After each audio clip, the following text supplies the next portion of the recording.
Welcome to Tenor Tech, where I solve the problems you didn't even know you had. Open YouTube in your browser and load the video you want to change. Pause the video so you can focus on the player controls. Look at the lower right corner of the player for the captions icon labeled CC. If you do not see CC, click the gear icon to open playback settings. The gear appears near the CC button and three-dot menu.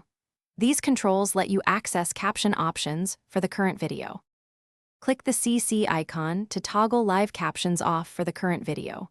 Wait a second for captions to disappear and confirm that no text appears.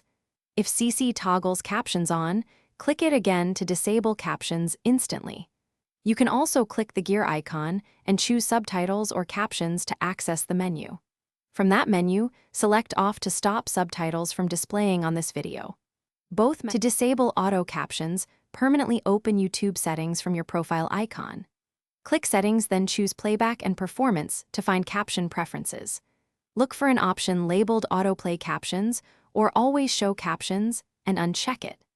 This prevents captions from appearing automatically on videos you play across devices.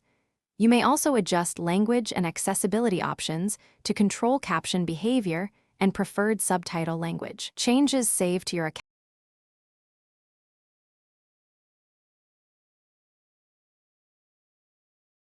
Thanks for watching. Subscribe to keep your life in tune.